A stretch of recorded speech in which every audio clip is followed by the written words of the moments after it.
أعوذ بالله من الشيطان الرجيم. بسم الله الرحمن الرحيم. ولقد نعلم أنهم يقولون إنما يعلمه بشر لسان الذي يلحدون إليه أعجمي وهذا لسان عربي مبين إن الذين لا يؤمنون بآيات الله لا يهديهم الله ولهم عذاب أليم. اللہ رب العالمین نے ارشاد فرمایا وَلَقَدْ نَعْلَمُ أَنَّهُمْ يَقُولُونَ، ہمیں بخوبی علم ہے کہ یہ کافر کہتے ہیں کہ اسے تو ایک آدمی سکھاتا ہے، اس کی زبان جس کی طرف یہ نسبت کر رہے ہیں عجمی ہیں، اور یہ قرآن تو صاف صاف عربی زبان میں ہے۔ إِنَّ الَّذِينَ لَا يُؤْمِنُونَ بِآيَاتِ اللَّهِ، جو لوگ اللہ تعالیٰ کی آیتوں پر ایمان نہیں رکھتے انہیں اللہ کی طرف سے بھی رہنمائی نہیں ہوتی اور ان کے لیے المناک دردناک عذاب ہے۔ انما یفتری الکذب الذین لا یؤمنون بآیات اللہ واولئک هم الکاذبون، جھوٹ افطرا تو وہی مانتے ہیں جنہیں اللہ تعالیٰ کی آیتوں پر ایمان نہیں ہوتا، یہی لوگ جھوٹے ہیں۔ یہ سورۃ النحل کی آیت نمبر 103، 104 اور 105۔ اس آیت کریمہ کے اندر بھی اللہ رب العالمین نے یہ مشرکین کے ایک اور افتراء اور اس کی تردید ہے۔ اللہ رب العالمین نے فرمایا کہ ہمیں بخوبی علم ہے کہ یہ کافر کہتے ہیں کہ اسے تو ایک آدمی سکھاتا ہے، اس کی زبان جس کی طرف یہ نسبت کر رہے ہیں عجمی ہیں، اور یہ قرآن تو صاف عربی زبان میں ہے۔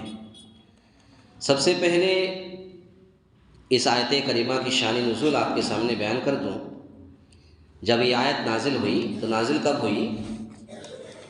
مشرکین مکہ ان کا کہنا ہے کہ نبی کریم صلی اللہ علیہ وسلم مکہ میں ایک آدمی کے پاس جاتے ہیں جس کا نام ہے بلعان۔ اب یہ بلعان کے پاس جاتے ہیں، روزانہ جاتے ہیں اور جا کے قرآن، تو یہ مشرکین کہتے ہیں کہ یہ قرآن اس کو سکھاتا ہے، تو یہ تو عجمی ہے، یہ تو عجمی ہے، اور قرآن تو عربی زبان میں ہے۔ تو پھر جب قرآن عربی زبان میں ہے اور عجمی آدمی قرآن کو سیکھتا سکھاتا ہے تو یہ کیسے ہو سکتا ہے؟ اسی پس منظر پہ یہ آیت نازل ہوئی، اور اللہ رب العالمین یہ ثابت کرنا چاہتا ہے کہ قرآن کو سکھانے والا، پڑھانے والا نبی کریم صلی اللہ علیہ وسلم کو کوئی انسان اور کوئی عجمی نہیں ہوتے تھے۔ بعض وقت جبریل امین علیہ السلام کے ذریعے قرآن مجید کو اتارتے، اور قرآن مجید کو اللہ کے نبی صلی اللہ علیہ وسلم نے حضرت جبریل امین سے قرآن کو سیکھا اور پڑھا اور اپنے سینوں میں بسایا۔ تو یہی چیز بتانا چاہتے ہیں کہ اللہ رب العالمین نے فرمایا کہ ہمیں بخوبی علم ہے کہ یہ کافر کہتے ہیں کہ اسے تو ایک آدمی سکھاتا ہے۔ یعنی بعض غلام تھے جو تورات و انجیل سے واقف تھے، پہلے وہ عیسائی یا یہودی تھے، پھر مسلمان ہو گئے، ان کی زبان بھی غیر فصیح تھی۔ مشرکین مکہ کہتے تھے کہ فلاں غلام محمد کو قرآن سکھاتا ہے۔ مشرکین کا کہنا ہے کہ یہ غلام ہی تھے جو تورات و انجیل سے واقف تھے، بلکہ پہلے وہ عیسائی تھے یا پھر یہودی تھے، پھر بعد میں مسلمان ہو گئے، اور ان کی زبان عربی نہیں تھی، ان کی زبان غیر فصیح تھی۔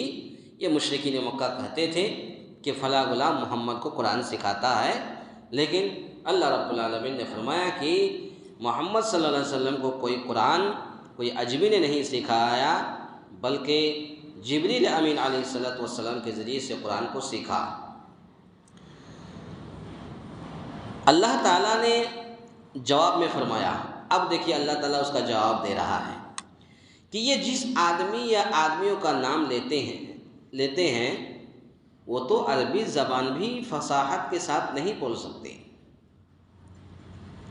جبکہ قرآن تو ایسی صاف عربی زبان میں ہے جو فصاحت و بلاغت کے اعتبار سے بے مثال ہے، جو فصاحت و بلاغت میں بے نظیر ہے، اور چیلنج کے باوجود اس کی مثل ایک صورت بھی بنا کر پیش نہیں کی جا سکتی۔ دنیا بھر کے فصاحہ و بلاغا اس کے نظیر پیش کرنے سے قاصر ہیں۔ عرب اس شخص کو اجمی گونگا کہتے تھے جو فصیح و بلیغ زبان بولنے سے قاصر ہوتا تھا۔ جو اجمی ہیں، عرب کے علاوہ سب اجمی ہیں، ہم لوگ ہندوستانی اجمی ہیں، تو عرب لوگ جو لوگ اجمی ہوتے تھے ان کو کہتے گونگا، یعنی کچھ نہیں جانتا ہے۔ تو جو فصیح و بلیغ زبان بولنے سے قاصر ہوتا تھا ان کو عربی لوگ گونگا کہتے تھے، اور غیر عربی کو بھی یہ اجمی کہا جاتا ہے کہ اجمی زبانیں بھی فصاحت و بلاغت میں عربی زبان کا مقابلہ نہیں کر سکتی۔ اور حقیقت یہی ہے، عربی زبان کے اندر جو فصیح اور بلیغ ہے وہ ہماری اور آپ کی زبان میں نہیں ہے۔ یو پی میں آپ چلے جائیں تو یو پی میں کچھ علاقہ ایسے ہیں جہاں پر بالکل اردو لکھا جاتا، پڑھا جاتا ہے، بولا جاتا ہے، لیکن جب وہ لوگ اپنے گھر میں ہوتے ہیں، اپنے محلے میں، سوسائٹی میں ہوتے ہیں تو پیور اردو نہیں بولتے ہیں۔ مثال کے طور پر کھانا کھاؤں گا تو وہ لوگ کہیں گے اپنی زبان میں کھانا کھائیوں، یہ ان کی زبان ہے، مادری زبان۔ لیکن جب کوئی مہمان جائے گا تو اس کو احساس نہیں ہوگا کہ ان کی یہ مادری زبان یہ ہے، اتنی بہترین اور فصیح اردو بولتا ہے لکھنؤ کے اندر، بلکہ وہاں سرکاری آفسوں میں جائے تو سب اردو میں لکھا ہوا ہوتا ہے۔ تو کہنے کا مطلب یہ ہے کہ جو عربی زبان کے اندر فصیح و بلیغ ہے وہ کسی اور زبان میں نہیں ہے۔ اور عربی زبان کے اندر ایک ایک زبر، اگر زبر کا زیر آ گیا، پیش آ گیا تو میننگ بدل جاتا ہے۔ مثال کے طور پر انگلش میں اگر ہم کسی کو مخاطب کرتے ہیں تم، تو تم کی انگلش جو ہے یو ہے، وہی جب ہم لڑکی کو کریں گے لڑکی کے لیے بھی یو ہی آتا ہے، لیکن عربی میں نہیں ہے۔ اگر ہم کسی مرد کو مخاطب کرتے ہیں، مثال کے طور پر کیفا انتا، آپ کیسے ہیں، اب کیفا انتا آپ لڑکی کو نہیں بول سکتے، صرف زیر کا فرق آئے گا۔ کیفا انتے، اگر لڑکی کو اگر ہم بات کرتے ہیں عربی میں کیفا انتے، آپ کیسے ہیں، تو عربی زبان کے اندر جو فصیح و بلیغ ہے وہ کسی زبان میں نہیں ہے۔ تو یہی مشرکین مکہ کا کہنا ہے کہ یہ تو عربی زبان میں ہے قرآن، اور قرآن کو اللہ رب العالمین نے فصیح عربی زبان میں نازل کیا، اور یہ محمد صلی اللہ علیہ وسلم یہ جس کے پاس قرآن سیکھتا ہے تو یہ تو اجمی ہے، اور اجمی کی زبان گونگا ہوتا ہے، اس لیے یہ کیسے ممکن ہو سکتا ہے؟ لیکن اللہ رب العالمین نے یہی ثابت کیا اور جواب میں فرمایا کہ دنیا بھر کے فصاحہ و بلاغہ اس کی نظیر پیش کرنے سے قاصر ہے۔ عرب اس شخص کو اجمی گونگا کہتے تھے جو فصیح و بلیغ زبان بولنے سے قاصر ہوتا تھا، اور غیر عربی کو بھی اجمی کہا جاتا ہے کہ اجمی زبانیں بھی فصاحت و بلاغت میں عربی زبان کا مقابلہ نہیں کر سکتے۔ اس کے بعد پھر اللہ رب العالمین نے فرمایا انما یفتری الکذب الذین لا یؤمنون بآیات اللہ واولئک هم الکاذبون، جھوٹ افطرا تو وہی باندھتے ہیں جنہیں اللہ تعالیٰ کی آیتوں پر ایمان نہیں ہوتا، یہی لوگ جھوٹے ہیں۔ تو یعنی ہمارا پیغمبر تو ایمانداروں کا سردار اور ان کا قائد ہے، وہ کس طرح اللہ پر افطرا باندھ سکتا ہے، اللہ پر جھوٹ الزام لگا سکتا ہے؟ اللہ کے نبی صلی اللہ علیہ وسلم تو جب تک کوئی وحی نازل نہیں ہوتی تھی تب تک کوئی بھی بات کسی کے سامنے یہ نبی کی مجال نہیں تھی کہ اپنی طرف سے کوئی بھی بات بیان کر دے۔ جب تک وحی نازل ہوتی تھی کوئی بھی بات نبی کریم صلی اللہ علیہ وسلم یا جتنے بھی انبیاء آئے، کوئی بھی انبیاء اپنی طرف سے کوئی بھی بات گڑھ کر کے نہیں بنا کر کے بولا۔ جب وحی نازل ہوئی تب پھر اللہ کے نبی صلی اللہ علیہ وسلم نے لوگوں کے سامنے اسلام کو عام کیا اور اسلام کو پھیلایا۔ تو ہمارا پیغمبر تو ایمانداروں کا سردار اور ان کا قائد ہے، وہ کس طرح اللہ پر افطرا باندھ سکتا ہے، اللہ پر الزام لگا سکتا ہے کہ یہ کتاب اللہ کی طرف سے اس پر نازل نہ ہوئی اور وہ یوں ہی کہہ دے کہ یہ کتاب مجھ پر اللہ کی طرف سے نازل ہوئی، یہ نہیں کہہ سکتا۔ اس لیے جھوٹا ہمارا پیغمبر نہیں ہے، یہ جھوٹے تم خود ہو۔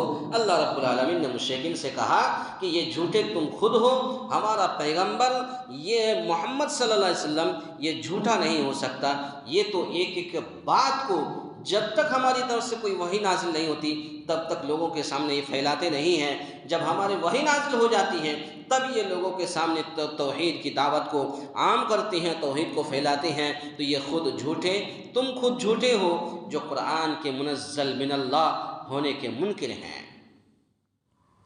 تو یہ منکر تم خود ہو جو قرآن کے منزل من اللہ یعنی اللہ تعالیٰ کی طرف سے نازل ہونے کا انکار تم کر رہے ہو، نبی نہیں کر رہا ہے۔ تو پتہ یہ چلا، اور آج کے درس کا خلاصہ کلام بھی یہی ہے کہ مشرکین یہ افطرا اور اس کی تردید، یہ افطرا باندھتے تھے کہ یہ تو نبی محمد کی طرف سے یہ گڑھا ہوا ہے، اور یہ محمد کو کوئی آدمی سکھاتا ہے، اور وہ آدمی جو اجمی ہوتا ہے۔ حالانکہ اللہ رب العالمین نے یہ پھر یہاں پر واضح کر دیا کہ ہمارا پیغمبر تو ایمانداروں اور سچائی کا سردار، ایمانداروں کا سردار اور ان کا قائد ہے، وہ کس طرح اللہ پر افطرا باندھ سکتا ہے، اللہ پر جھوٹ بہتان لگا سکتا ہے۔ یہ کتاب اللہ کی طرف سے نازل ہوئی ہے، اور یہ کتاب مجھ پر اللہ کی طرف سے نازل ہوئی ہے۔ اسی لیے یہ جھوٹا پیغمبر، یہ جھوٹا ہمارا پیغمبر نہیں ہے، بلکہ یہ خود جھوٹے تم ہو، اور تم جھوٹے ہو جو قرآن کے منزل من اللہ یعنی اللہ تعالیٰ کی طرف سے نازل کردہ کتاب کا انکار تم کرتے ہو، اس لیے تم جھوٹے ہو، ہمارا نبی جھوٹا نہیں ہے۔ اللہ تعالیٰ سے دعا ہے یا الہ العالمین ہم تمام مسلمانوں کو کہنے سننے سے زیادہ نیک عمل کرنے کی توفیق عطا فرمائے، آمین۔ اقول قولی ھذا استغفر اللہ لی ولکم ولسائر المسلمین واستغفروہ انہ هو الغفور